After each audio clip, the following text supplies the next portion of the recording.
Rapidamente, quero convidá-los a abrir a sua Bíblia no livro de Deuteronômio, capítulo 23, verso 21.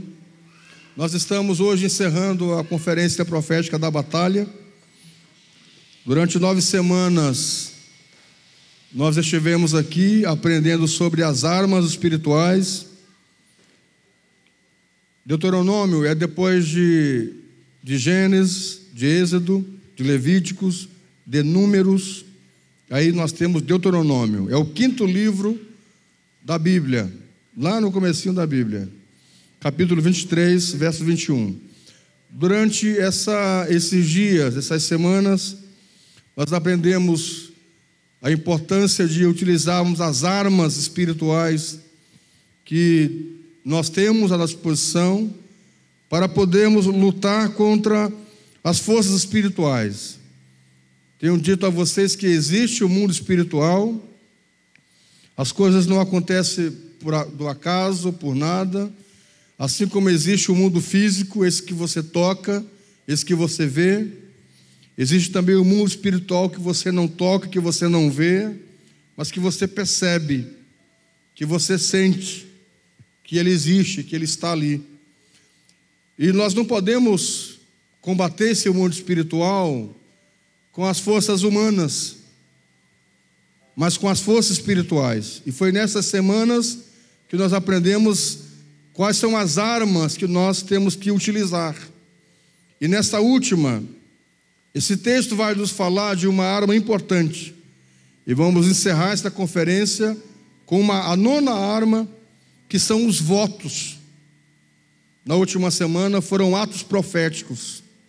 Essa semana são votos. Os votos que você faz com Deus são armas espirituais que você utiliza para abrir portas aonde não tem. São armas, são chaves que você abre portas. Os votos, os propósitos que você faz com Deus. Vamos ler então? Deuteronômio capítulo 23, verso 21, que diz: quando votares algum voto ao Senhor teu Deus, não tardarás em pagá-lo, porque o Senhor teu Deus certamente o requererá de ti, e em ti haverá pecado. Digam amém? Se nós fizermos um voto com Deus, nós não podemos demorar em cumprir com o nosso voto. Porque se nós demorarmos em cumprir, se nós não cumprirmos com o nosso voto, a nossa vida vai estar em pecado. E é o pecado que nos separa de Deus. É o pecado que coloca barreiras entre nós e Deus. Contra o pecado, a única coisa que pode vencer o pecado é o perdão de Jesus e a sua obediência a Deus. A obediência quebra o jugo, quebra qualquer laço de maldição. Agora, se eu estou em desobediência, Deus não pode agir pela minha vida, porque eu estou na ilegalidade. Não tem como Deus me abençoar, porque Deus ele age na legalidade, naquilo que é correto, que é coerente. Então, se eu fiz um voto a Deus, eu não posso demorar em cumprir o meu propósito, porque se eu não cumprir, se eu demorar em cumprir, eu vou estar em pecado. Se eu estiver em pecado, haverá maldição na minha vida. E muita gente não consegue vencer o mundo espiritual porque a sua vida está em pecado. Muitas das causas das desgraças na vida das pessoas são brechas que elas abrem. São brechas que elas abrem, não que isso seja na vida de todas as pessoas. Tem pessoas que passam por situações porque tem que passar. Não existe brecha, não existe maldição. Mas tem pessoas que muitas das coisas se atrapalham porque elas fizeram outrora promessas com Deus, votos com Deus. E quando você faz votos com Deus e você não cumpre, as coisas se atrapalham no mundo espiritual. Voto com Deus é um propósito que você faz com Ele. Senhor, E aqui muitos já fizeram, eu não duvido. Se o Senhor me der uma bênção, uma vitória, em tal situação, eu te prometo, Senhor, que no próximo culto eu vou testemunhar. E muita gente é abençoado e não testemunha. No futuro, isso vai ser um atrapalho. Se o Senhor me abençoar, meu Deus, em tal situação, eu te prometo que a minha casa vai ter uma célula na minha casa. E Deus vem e nos abençoa. E nós esquecemos do voto. Esquecemos a promessa. Lembra, um tempo atrás você fazia promessa. Promessas são os votos. Só que você, quem sabe, fazia aos santos. Ia lá e pagava aos santos. Algumas pessoas faziam aos demônios. E escute uma coisa. E muita gente pagava caro aos demônios. Os votos, os propósitos aos demônios. E aí você vê que é uma coisa maligna isso, porque os demônios, eles pedem só coisas caras. Eles não pedem uma bebida de segunda categoria, de segundo nível, não. Eles pedem o uísque, né? Os demônios gostam de coisa boa. Eles não pedem uma codorna, pedem um frango, né? Um peru.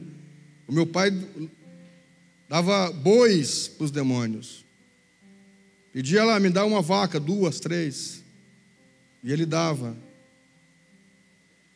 Quando outrora nossa família era enganada pelos demônios. Dá lá uma cabra, um bode. E as pessoas pagavam as oferendas antes mesmo de alcançar algum tipo de dádiva. Com Deus nós fazemos diferente. O voto você faz, Senhor, se o Senhor me der graça em tal situação, eu te prometo fazer tal coisa. Eu prometo nunca mais sair da igreja, a gente sai.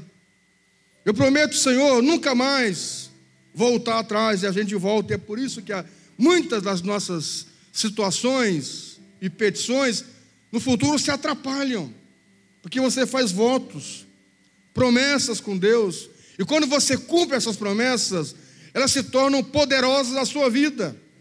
E Deus sempre vai olhar você e a mim. Mas quando nós fazemos votos e não cumprimos, se torna um atrapalho na nossa vida. Diga misericórdia. Eu quero que você vá comigo para o primeiro livro da Bíblia. Gênesis 28, verso 18, vai contar a história de um homem que se tornou um homem poderoso, quando ele fez um voto com Deus.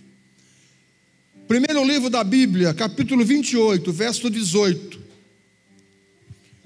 E quero falar de um voto importante que você precisa fazer nesta noite, se você não o fez. Gênesis, o primeiro livro da Bíblia, capítulo 28, verso 18 diz: Então levantou-se Jacó pela manhã, de madrugada, tomou uma pedra que tinha posto sobre a sua cabeceira, e pôs por coluna e derramou azeite em cima dela. E clamou o nome, e chamou o nome daquele lugar Betel. E o nome, porém, daquela cidade de antes era Luz. E Jacó fez um voto a Deus, dizendo: Se Deus for comigo e me guardar nesta viagem que faço, e me der pão para comer,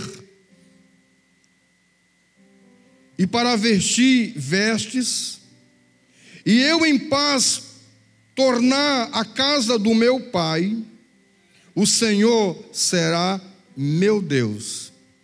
Primeira promessa dele, primeiro voto dele. E esta pedra tenho posto por coluna, será a casa de Deus. E de tudo quanto me deres, certamente te darei o dízimo. Segundo voto que ele fez. Olhe para mim, vocês. Você sabe aquelas pessoas que a vida delas, você olha assim e tudo parece que vai dar errado? Tudo assim, você olha alguém, você faz uma leitura da pessoa, você olha assim e vai dizer: essa pessoa não tem futuro na vida. Esse não vai ser ninguém. Esse homem era Jacó. Quando você olha o histórico de alguém, a vida, e você começa a fazer uma escuta de alguém que veio contar a sua vida, Aí você olha e diz: Ih, não tem futuro. Essa pessoa não tem jeito. Esse casamento está fadado à desgraça. É separação na certa. É falência na certa. Você é uma pessoa que não tem futuro na vida. Sabe essas pessoas, quando você começa a contar a vida, o que já fez, as experiências, e a forma como a pessoa lida com a vida, você já diz: não, essa pessoa, tadinho, não tem futuro. É um futuro com certeza de desgraça. Não tem como vencer, não vai sair dessa, não tem como sair dessa situação. Esse homem era Jacó. Ele, quando se via a vida dele, quando se fazia uma leitura da vida desse rapaz, era um rapaz sem futuro, porque ele começa a sua história enganando o pai. Ele faz uma maracutaia com o irmão, ele negocia com o irmão a herança. Ele tem a ajuda da mãe para enganar o pai Isaac, que estava cego. Então ele começa a vida não tão bem. E aí ao ponto que ele tem que fugir da casa do seu pai, porque seu irmão Esaú iria matá-lo. E ele sai com a roupa do corpo. Ele sai sem nada. Então, a trajetória desse rapaz para o futuro seria também de desgraça. Sabe quando você se olha às vezes e diz: eu não sei o que vai ser de mim. Eu acho que eu não tenho futuro. Eu acho que eu não vou sair dessa. Eu acho que eu estou fadado à desgraça, a viver sozinho, a viver infeliz, a não conseguir, a não vencer. Eu acho que comigo vai acontecer o que aconteceu na família. O meu avô quebrou, meu pai quebrou também, estou pelo mesmo caminho. Minha avó separou, minha mãe separou, eu acho que eu também não vou conseguir manter a relação. Sabe, tem pessoas que fazem uma leitura de si mesmo e o que analisam é um fator negativo. E esse homem é Jacó. E quem sabe você é Jacó nesta noite. Que a vida está dessa maneira. É a leitura que você faz, e é o que se vê, e é o que se percebe. Nós somos humanos. Nós, como humanos, é o que nós vemos.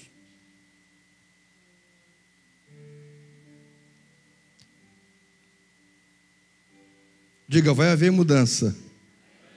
Diga: esse é Jacó. Diga: esse não é Israel. Diga: esse é Jacó. Você pode aplaudir o Senhor para não cochilar? Vamos lá. Animado.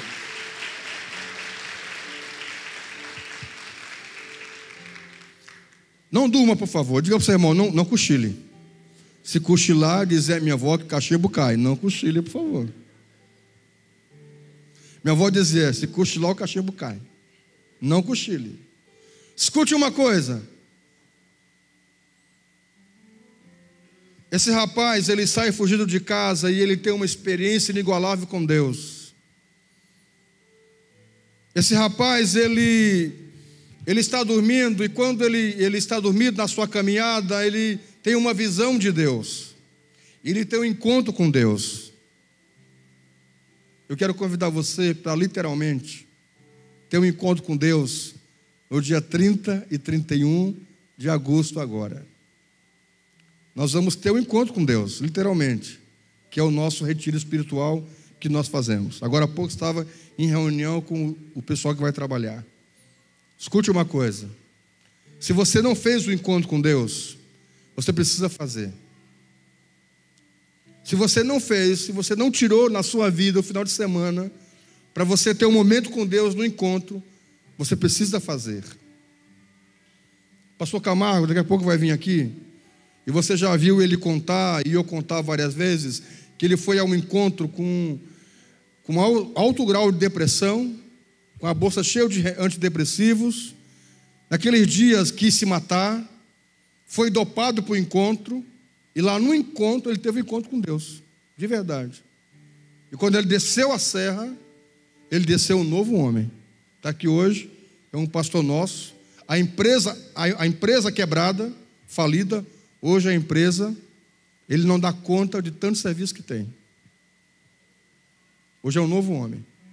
Ele era Jacó, ele subiu para a serra Jacó, ele desceu Israel.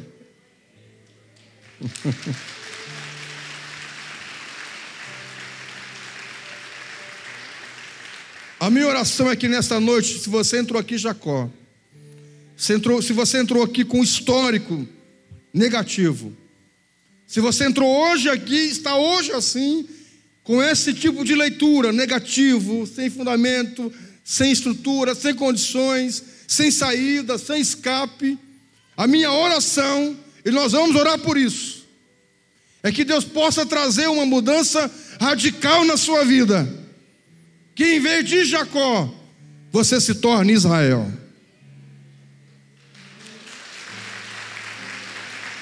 Receba isso em nome do Senhor. Levante a mão e diga: eu recebo em nome do Senhor. Diga: eu recebo em nome do Senhor. Diga, vamos lá. Ok. Eu quero convidar você a se inscrever. Nós temos vagas ainda, para quem quer ir para o encontro com Deus, no dia 30 e 31 de agosto. Isso é muito importante para a nossa vida. E esse homem teve um encontro com Deus. Ele viu uma escada da terra aos céus, e os anjos subiam e desciam por ela, e no topo da escada havia um trono, e os anjos subiam e desciam por ela adorando ao Senhor. Ele teve uma experiência com Deus inigualável, e ele entendeu que Deus estava chamando ele para uma nova vida. E naquele lugar, ele, quando desperta de manhã, ele faz esse voto com Deus em Betel. Ele faz uma promessa com Deus. Ele faz um acordo com Deus. Ele faz um pacto com Deus. Ele faz uma aliança com Deus. Ele faz um voto solene com Deus. Ele diz: certamente esse lugar é a casa de Deus.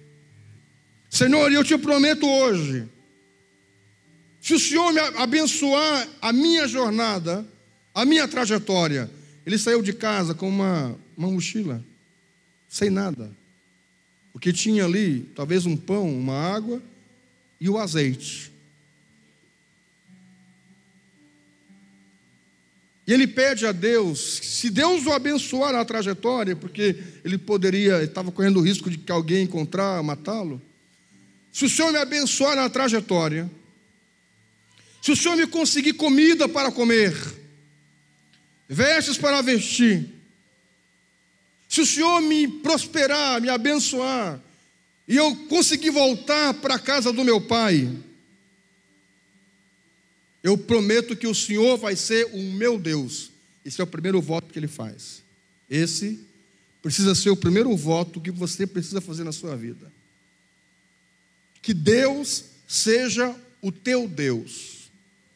Deus precisa ser o teu Deus.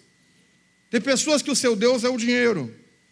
Tem pessoas que o seu Deus é o seu ego, o seu eu. Tem pessoas que o seu Deus é a mulher, é o marido, é o filho. Tem pessoas que o seu Deus é o emprego, o diploma. Tem pessoas que o seu Deus são os guias, são os demônios, são as imagens de escultura. Tem pessoas que o seu Deus são os deuses que estão aí, mas não o Deus verdadeiro, não o Senhor dos exércitos. Por isso leva uma vida totalmente arruinada. Meus irmãos, eu não posso acreditar num Deus que não honre os seus servos, não honre os seus filhos. Eu não consigo conceber de um Deus que lhe deixe na mão. Passar por provas? Claro que sim.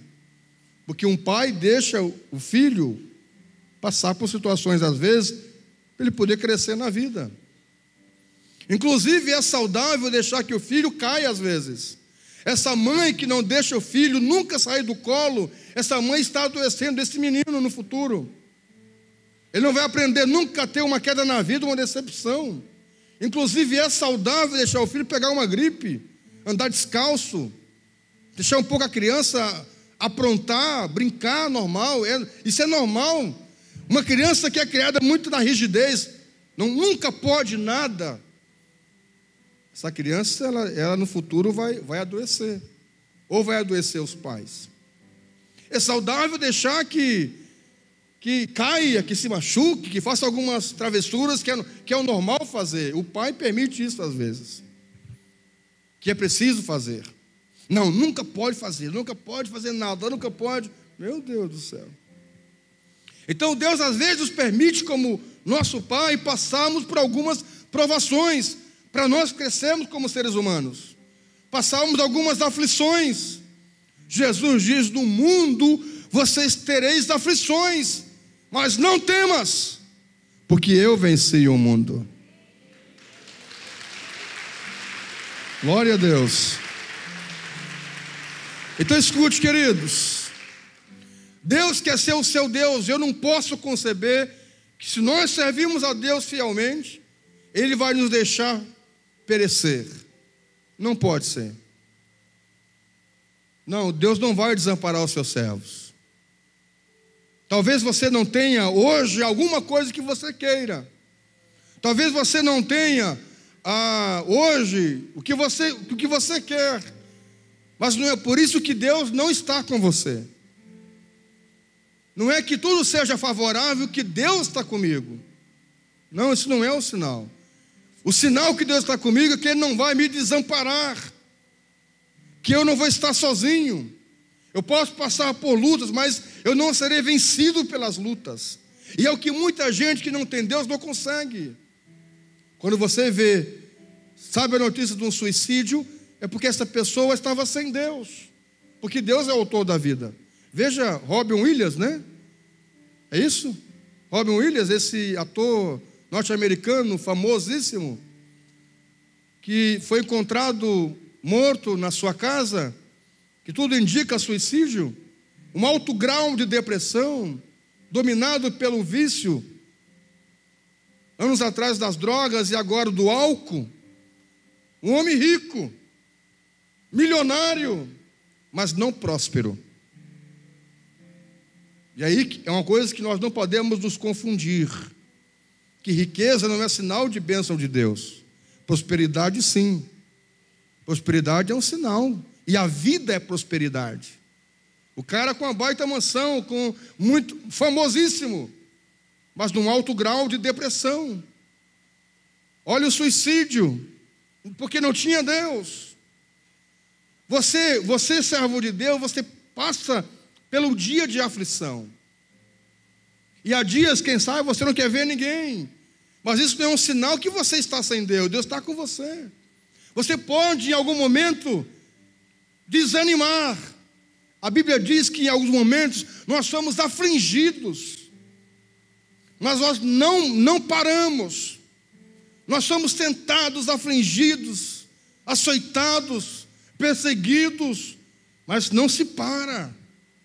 Quem sabe você passou por momentos assim, há momentos que você parece que não vai ter o escape, mas você se mantém firmado, e logo em seguida você vê o escape de Deus. Deus mostra que está com você.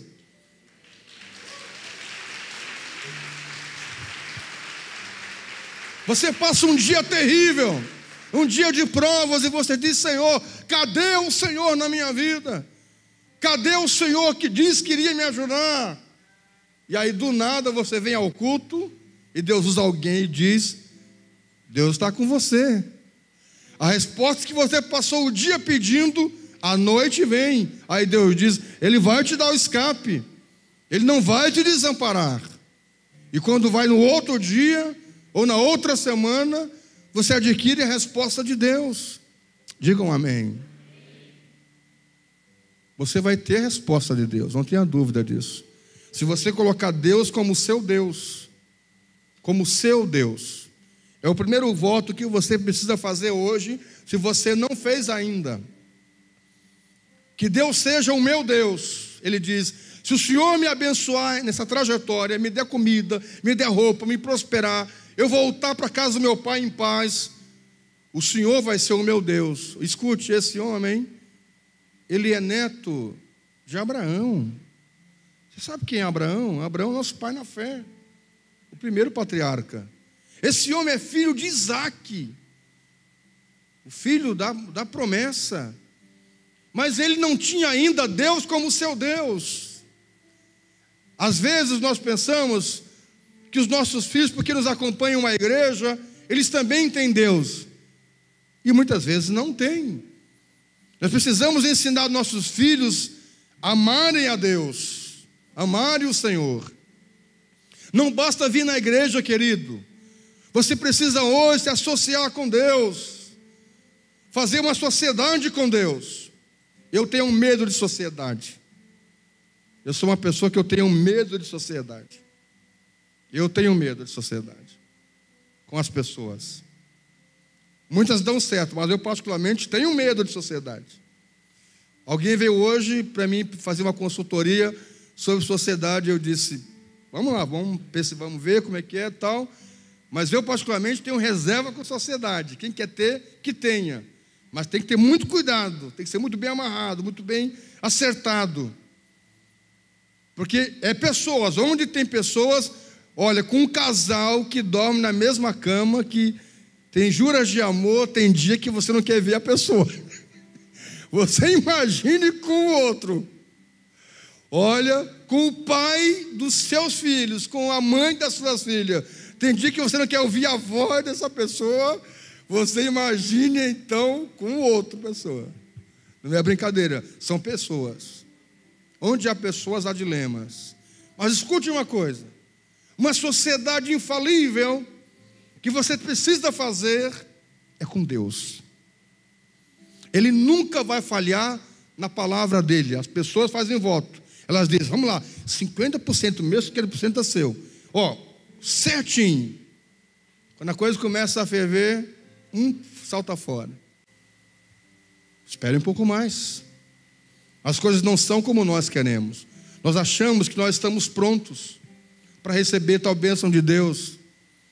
Nós achamos que o tempo tem que ser como o nosso tempo. E não é assim. O tempo não é nosso, o tempo é de Deus. Digam amém. Davi, depois de ungido com 16 anos, ele foi assumir o trono 40 anos depois. José, quando teve as revelações de que seria grande, ele se passou 18 anos para que ele se tornasse a segunda pessoa mais importante do Egito. Então, há um tempo para as coisas acontecerem na nossa vida. A grande maioria não é da noite para o dia. Quanto maior o prédio, maior tem que ser a base. Mais tempo se gasta na estrutura. Assim tem que ser. Então, se você quer algo grande de Deus, então espere e dê tempo para que Deus vá preparando para você. Sabe aquela mulher que disse que queria o marido de volta, que queria de qualquer jeito? E o pastor disse, irmã, espere. Ah, mas ele foi embora de casa, eu quero ele logo, ele é o pai das minhas filhas. E aí o pastor disse, é bom que ele aprenda lá, bata a cabeça um pouco. Não, pastor, eu quero de qualquer jeito. Se Deus não me trazer ele por esses dias, eu nunca mais quero saber de Deus. Aí o pastor, amém, então vamos orar para que ele venha logo. E o cara veio, por aqueles dias. E ele veio, ficou com ela naquela semana, engravidou ela, já tinha uns 5, deu um laço nela e foi-se embora de novo. Agora ela estava sem ele e com mais um filho na barriga. Quem sabe ele precisava ter ido lá um tempo, sofrer, bater cabeça, para voltar arrependido de verdade. Não, mas ela queria de qualquer jeito. E algumas pessoas querem assim as coisas de qualquer jeito. O senhor tem que me dar logo. E aí às vezes, amado, se atrapalha as coisas. Deus está preparando coisas boas para você. Descanse em Deus. Descansa o teu coração. Deus não tem desamparado você. Ah, pastor, mas eu não está como eu gostaria, mas Deus está cuidando de você. Talvez você queria agora estar comendo o melhor e você está no básico, mas Deus não tem desamparado você. É alguma coisa. Metade da população do mundo não tem o que comer. Você tem alguma coisa, isso é uma provisão de Deus. Ah, eu estou recebendo a ajuda dos outros, mas está sendo ajudado, não está desamparado. Isso não é um sinal que Deus não está com você. Se alguém está lhe ajudando, até com cesta básica, por exemplo. Ah, pastor, eu queria estar trabalhando e ganhando bem. Não é o que eu queria, está sendo ajudado. Mas quem sabe é um tempo para você aprender, valorizar, crescer mais. Dizer para alguém no futuro que você passou, a sua experiência de vida. Deus sabe todas as coisas. Não desanime nesta noite. Não desista da vida nesta noite, porque a prosperidade envolve não desistir da vida. Paz no coração, descansa o teu coração. Se Deus cuida das aves do céu e das folhas do campo, das flores do campo, porventura Deus não vai cuidar de você? Deus está cuidando de você. Descanse nele nesta noite. Você pode aplaudi-lo, faça isso com alegria.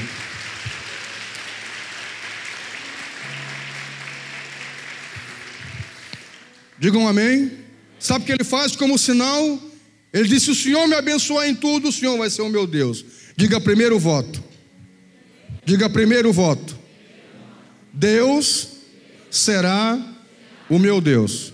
Quem deve ser o seu Deus? Deus. Deus tem que ser o seu Deus. A Ele você deve homenagens, louvor, glória, honra, majestade, o seu tudo a Ele. Deus precisa ser o nosso Deus, acima de qualquer situação da vida. Porque aí você pode estar na riqueza ou passando por uma escassez. Você não vai desanimar. Porque os seus olhos estão em Deus, a sua aliança é com Deus. Então, não nas coisas. Se estão nas coisas, enquanto tem, você está bem. Tem pessoas assim. Elas só estão faceiras quando tudo está bem para elas. Quando não estão bem, elas já mudam de humor e são outras pessoas. São pessoas que vivem pelas circunstâncias. Agora, quando você vive além das circunstâncias, você vive em prol de um sonho, de um projeto, de uma visão.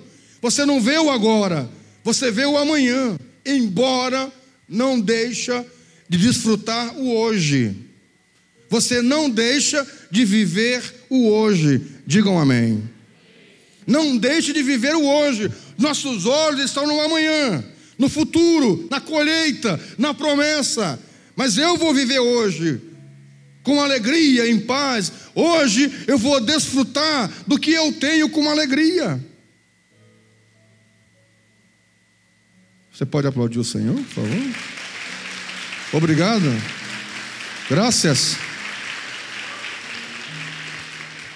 Você pode viver hoje bem, em paz, com alegria?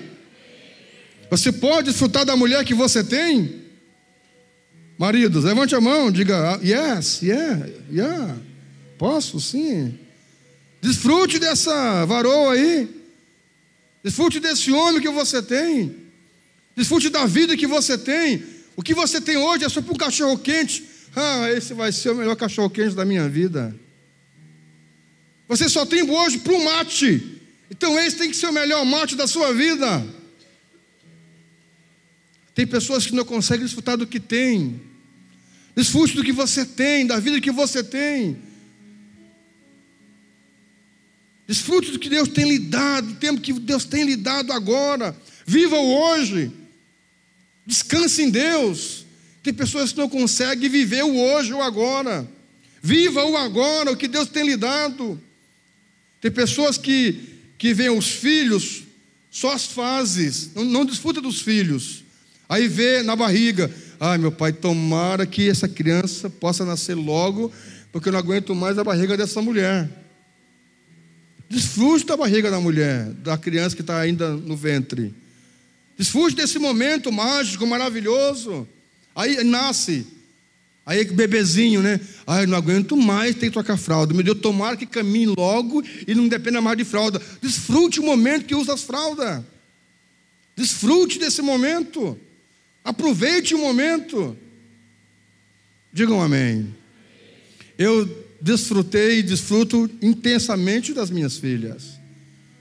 E olha que a Isabelle chorou 3 meses seguidos, assim, noite e dia sem parar. Teve um dia que uma culto de Santa Ceia, nós preparados para vir para a ceia, eu todo de terno, e aí fui lá trocar a fralda dela, que estava xixi, E dali a pouco ela me olha assim, me dá uma risadinha e me dá um jato de cocô assim. Meu terno assim. Xixi e cocô ao mesmo tempo. Me lavou o terno que eu tinha. E eu olhei e disse: ô, minha santa. Eu caí na risada. Meu Deus, ela me deu um jato de xixi e cocô na roupa toda assim. Na hora do culto, quase 7 horas. Aí liguei e disse: ó, vou atrasar, vou ter que tomar um outro banho, trocar de roupa, deu um imprevisto aqui. E caí na risada. Meu Deus. Você sabe aquela história do pai que a criança risca o carro e o pai bate tanto nas mãos da criança que a criança perde os dedos? Já viu essa história? Que a criança lá foi fazer um agrado e riscou o carro do pai, e a criança disse: ó, pai, o que eu fiz? Como se a criança achou que fez uma boa coisa, e o pai, revoltado, bateu na criança, bateu tanto nos dedos que deu hematomas e a criança perdeu os dedos. Aí depois que a criança sarou, passou um tempo, a criança disse: agora o pai não precisa se preocupar mais, né? Porque o neném não tem mais dedo para fazer isso. Olha o remorso do pai. Desfrute. Pode ser uma arte, aproveite, brinque, dê risada. Eu sempre conto nos casamentos que quando faço, uma das minhas falas no casamento é: decidam ser felizes. Felicidade, gente, não é dinheiro, não é carro, não é casa boa, não é mulher bonita, homem bonito. Felicidade é um estado de espírito, é uma questão de decisão. Ei, acorde. Felicidade, meus amores, é uma questão de decisão. Eu sempre conto a eles que quando eu me via de casado, nossa primeira casa só tinha laje. E chovia dentro de casa, não tinha as crianças, só tinha a pastora. Chovia dentro de casa, que só tinha laje. E quem fez a laje? E laje é laje, não adianta, não é? Não colocou manta asfáltica, vai chover para dentro. E nós acordávamos de madrugada, às vezes, pingando em cima da nossa cama. Às vezes pingando em cima da nossa cama, aquela chuvarada. Aí eu acordava de madrugada com aqueles pingos em cima da cama. Aí eu dizia: vida, vamos mudar a cama de lado. E era nós mudando a cama para o outro lado, correndo, buscando o balde para parar as goteiras. Está aqui o irmão Walter, meu amigo ali, ó. Está ali o irmão Walter que me deu o projeto da minha primeira casa. Me deu porque eu não tinha dinheiro para pagar o projeto. Ele fez o projeto e me deu o projeto. E muitas taxas da prefeitura ele pagou. Está ali, irmão Walter? Irmão Walter, dá um sinalzinho com a mão para que o povo veja que é verdade o que eu estou falando aqui. Sabe o que acontecia? Minha mulher nunca me disse assim: que homem que é você? Você não tem condições de me dar um telhado? Nunca me disse isso, nunca me cobrou isso. Nunca me jogou na cara: que marido que é você, que não tem condições de me dar um telhado para nossa casa. Nós dávamos risada. Em vez de eu ficar chateado e dizer que Deus é esse que eu prego e não me dá um telhado, era um tempo para mim aprender, para mim crescer como ser humano, como pessoa, valorizar o que eu tenho hoje. É um tempo. Então, aquele momento nós dávamos risada, nós decidimos ser felizes. Meu irmão, decida ser feliz. Ninguém pode roubar de você a felicidade. Não permita isso. Às vezes tem dia que você está bem, né? Parece os Smurfs. Aí chega para alguém, a pessoa faz uma cara assim. Como quem diz: por que isso? Tem pessoa mal-humorada, tem pessoa infeliz. Meu irmão, não deixe que os outros roubem a sua felicidade. Amém? Decida ser feliz, meu amado. Decida, não importa o que os outros vão dizer de você. Não permita que os outros, que as circunstâncias, que o momento da vida roube a sua alegria. Viva hoje o melhor que Deus tem para você. Glória a Deus.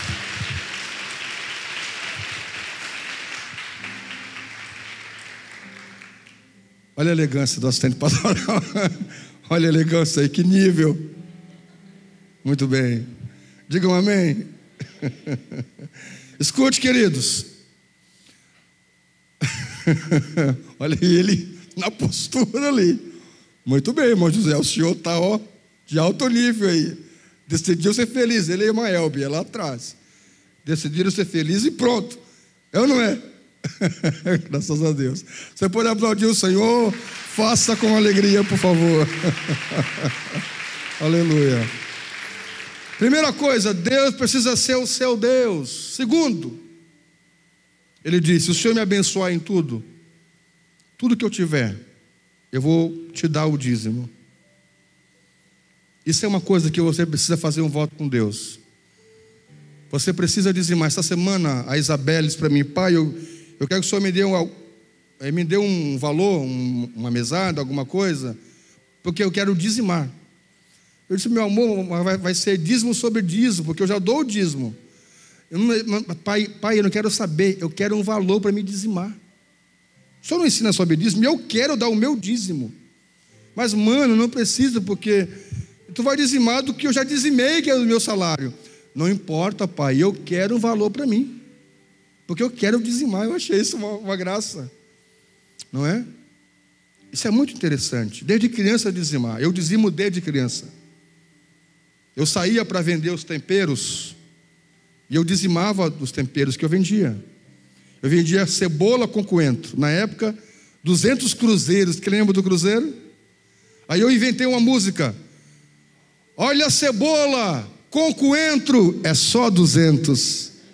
Rapaz, eu vendia muito coentro, porque eu nunca tive receio do público, das pessoas. A minha mãe fazia um monte de coentro, colocava numa sacola e eu saía para vender em porta em porta.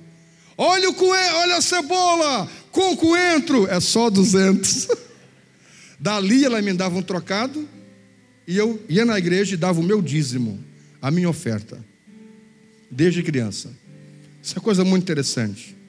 Ensinar nossos filhos a honrarem a Deus com as suas finanças. Esses dias um pai disse para mim, que eu não sei quem foi o pai, se está aqui, que o filho tinha prazer de vir no culto e vinha ofertar no altar.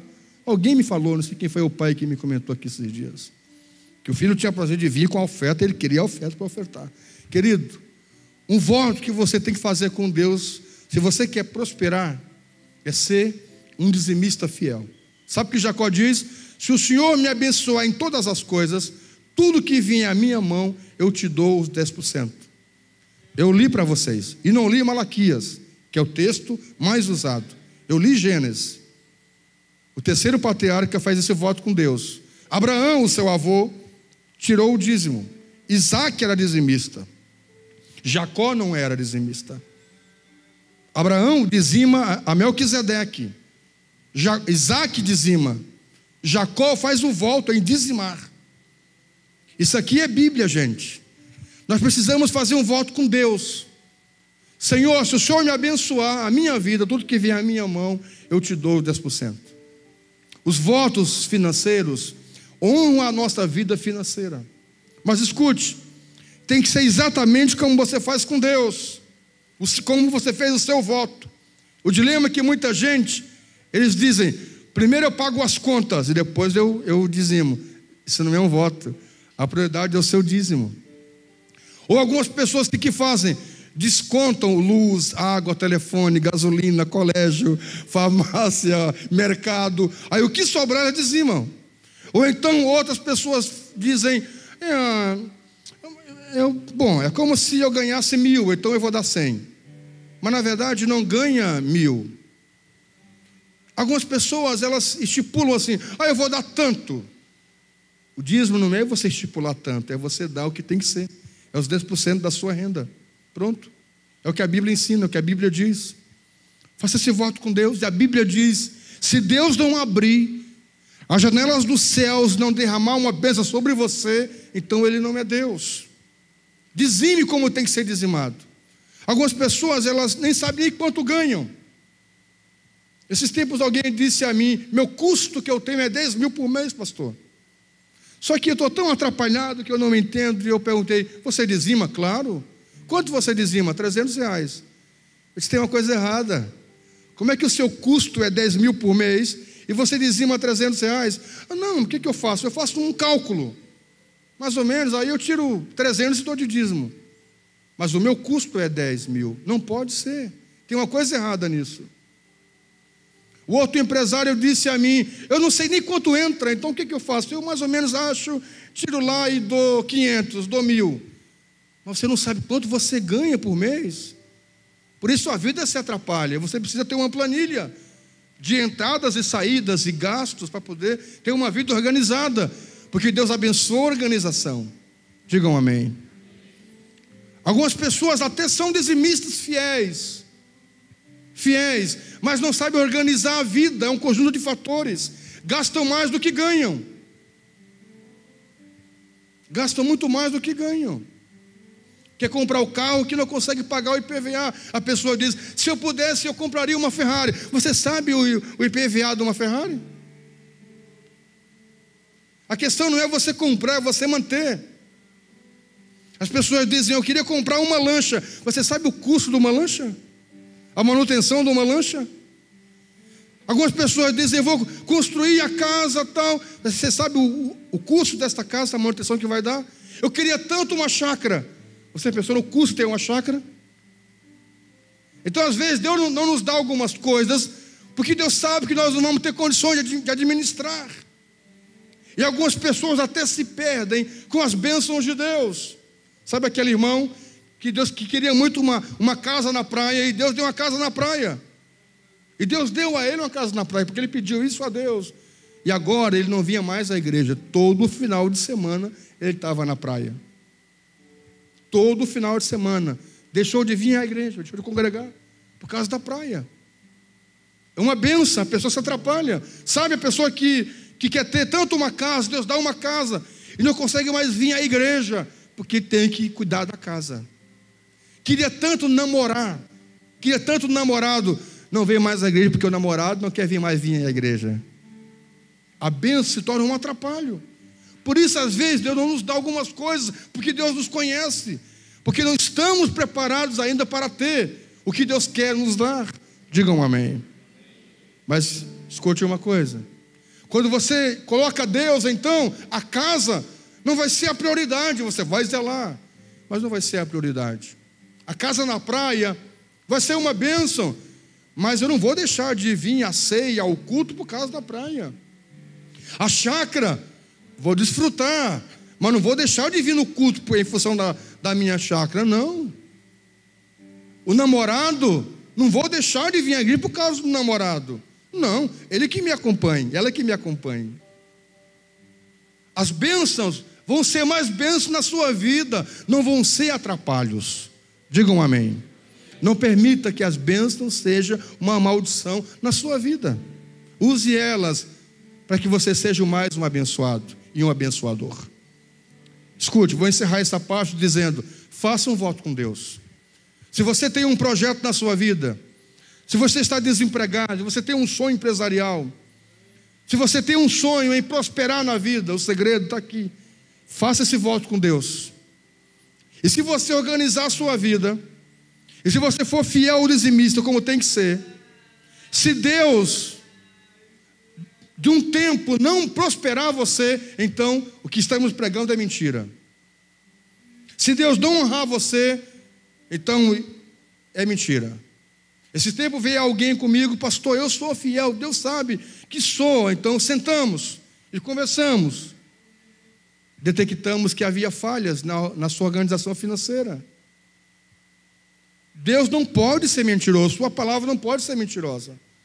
Um tempo de prova, sim, você passa o tempo de prova, mas desamparado por Deus, você nunca vai ser. Diga para o seu irmão: você nunca vai ser desamparado por Deus. Você pode aplaudir o Senhor com alegria? Faça isso, por favor. Rapidamente, eu quero que você vá comigo para 2 Coríntios, capítulo 9, versículo 7, eu vou orar com vocês. 2 Coríntios, capítulo 9, versículo 7. 2 Coríntios, capítulo 9, versículo 7 diz: cada um contribua segundo o que propôs no seu coração, não com tristeza ou por necessidade, porque Deus ama o que dá com alegria. Segundo voto que você precisa fazer, terceiro voto que você precisa fazer: são ofertas, são promessas. Tempos atrás, eu perdi minha carteira de motorista. Eu fiz uma promessa com Deus, um voto com Deus: Senhor, se eu achar a carteira, o que eu ia gastar para fazer uma nova, eu vou dar de oferta. Tempos atrás eu perdi o relógio. Eu não sei onde eu coloquei esse relógio. Meu Deus, eu procurei por toda a casa, não sabia onde estava o relógio. E disse: Senhor, se eu achar o relógio, metade do valor que eu paguei nesse relógio, eu vou dar de oferta na igreja. Você faz voto com Deus. Faça voto com Deus. Senhor, eu quero passar na faculdade. Se o Senhor me der graça, eu vou ofertar na tua casa. Se o Senhor me der graça, eu vou testemunhar na igreja. Faça um voto com Deus. Façam propósitos com Deus. Ofertas, propósitos, são armas poderosas diante de Deus. Se o Senhor me der graça em tal situação, eu prometo te honrar. Se essa causa eu ganhar, eu prometo te honrar. Essa é uma arma poderosa que desata o mundo espiritual. Eu quero convidar você a fazer isso hoje, nesta noite. Se você quer mudar de vida, o primeiro voto que você tem que fazer é que Deus seja o teu Deus. Se você quer ser abençoado financeiramente, você precisa fazer um voto em dizimar o Senhor. Tudo que esse homem voltou a Deus, ele cumpriu e ele recebeu. Sabe o que aconteceu? Jacó, ele se tornou mais próspero do que o seu sogro. Jacó, ele se reconciliou com seu irmão Esaú. Jacó voltou para a casa do seu pai com uma mulher que o amava. Ele saiu solteiro, perdido, e voltou casado, próspero, voltou em paz, reconciliou com o irmão, voltou para a casa do pai e se tornou Israel, pai das 12 tribos, que a partir daí se tornou a nação de Israel. Se tornou um homem poderoso. É o que Deus quer fazer na sua vida. Fazer de você um homem e uma mulher poderosa, com o testemunho, para que as pessoas vejam que Deus é o seu Deus.